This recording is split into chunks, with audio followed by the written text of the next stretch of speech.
明明官方已经宣布6月份再版了，结果没想到宣布之后呢，竟然涨价了。难不成假面骑士折资的剧情已经起飞到连再版都挡不住它涨价了吗？我可忍不住那个时候再入呀，所以说趁着它只涨10块的时候呢，就赶快入手了。哦呦，背后还有广告呢，老样子，默认是百惠生产的。买完之后我后悔了，因为感觉这玩意儿它克我。我是下班拿了快递之后，先把视频做完，已经是11点半了，然后才录开箱视频，发现没中奖之后呢，就洗漱睡觉去了。结果我做噩梦了，还是连续的，先是梦到流落到东南亚，辗转反侧，还遇到了3、4个大哥，什么吓人的东西呢都遇到了一遍。第二段是侥幸活下来，搞到了一辆摩托车，骑了一下，发现还没有正常走路快呢。打开邮箱一看，里面就是2节电池，然后就想拍照投诉商家，结果呢，怎么拍照拍出来的都是吊顶的风扇。还好这个时候闹钟响了，不然的话恐怕真的得遇到梦魇了。它的重量方面是56克，相信大家被我奈的关注诈骗多了，恐怕就不会相信它的线条是可以荧光了吧？是的，我们的直觉呢一点错都没有，也就是2束透明键呢可以荧光，毕竟它的红色的线条呢都是金属色的，我们几乎没有遇到过金属色涂装可以荧光。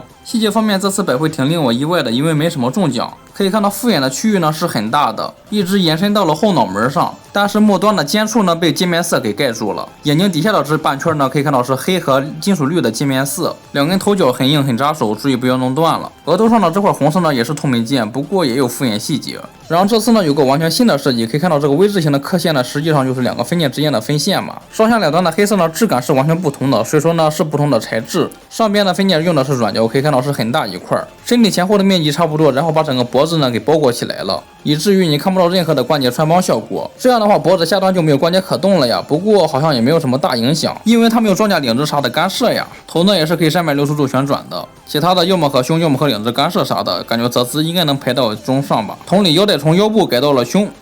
就叫它胸带吧。这样的话胯部就没有腰带作为遮挡，让出来一段缝隙作为让位，正向可动了。它也是没有装甲干涉嘛，所以说可动不会太差。你看单个往胸甲和腰带干涉，所以说呢感觉它也是腰部可动能排中上的。而它腰带的造型呢有种压抑脱空我那味儿，带子是前红后黑2种分色，胶囊是个单独的透明分键，但是不能够转动。拆下来的话需要把这个面板给抠下来才行，底下也是透明键，胶囊没有任何的图案一印还原，只有2种透明分色，细节做的还可以。之所以不能够旋转呢，可以看到它在底下呢有一个凹槽，对，就是靠这个来卡在腰带上面的，它是给完全卡住了，所以说没有可动。它刚登场的时候有很多人说像蜘蛛侠，我把2个放一起对比一下，你别说，你还真别说，一个蓝色带格，一个黑色带格的底衣呢分布是一样的，然后胸部小臂小腿呢是另一种分色，另一种质感，一个浑身穿插黑色线条，一个是红色的线条，而它身上的网格底衣呢也是6边形的。我一开始还以为这些金属绿色呢是装甲，玩具一拿到手呢，服帖的像是底衣，然后看了一下皮套写真呢，好吧有褶皱，那它确实是浑身没有装甲。硬要说有的话，那就是它的头盔以及它的脚部了，这个鞋好像增高鞋呀。这次新书体的体型呢，我是挺喜欢的，毕竟很粗壮嘛，比较还原一些。这2年的奥特曼也是这种情况嘛，不过是线条没有这么自然这么舒服，而之前的假面骑士线条都太生硬了。不过它也是和奥特曼一样，躯干和腿呢这么粗壮，而胳膊呢却这么的细。此外还有一个致命问题，就是不能够伸直，不然的话会有点像外撇的感觉。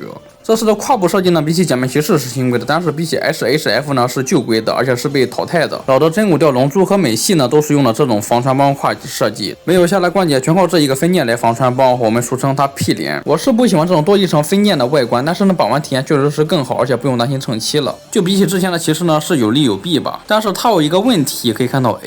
防穿帮底下它偷色了，整个胯部零件红色是一点都没有给你涂，导致这个断层感呢是很严重的。我一开始以为我是中奖了，没有给我涂上，那就掰开另一边看吧。更过分，把钢印印在这了。可动方面呢，头部刚才看过了嘛，然后胳膊呢，之前豪叔老说过嘛，希望骑士也用这种关节设计，没想到这次呢是真的给用上了。可以看到有拉伸关节，肩膀也可以单独外拉一点。没有渐渐干涉，但是也只能抬90度。大风车没问题，大臂根可以平转，胳膊的曲轴幅度是120度，手腕有造型的干涉，所以说比较一般。胸腰胯部的可动，我感觉还是在骑士里面能排中等偏上一点的。腿部侧踢的话是80度，前踢90度，后踢70度。这次的防摔帮感觉做的偏小，大腿根可以平转，屈膝的幅度是120度。脚腕正常的可动本来就还可以，但是呢，它竟然还可以拉伸一截。这样的话可动幅度就会很大了。当然脚尖呢也是有可动的，这次百惠的手劲感呢也是没问题的。配件方面，手型有一对防松手，2对不同的握持手以及一对炮持手。上次的加布没有给武器，这次呢给了好评，而且还有透明键、界面4，效果还不错。小细节做的也还可以，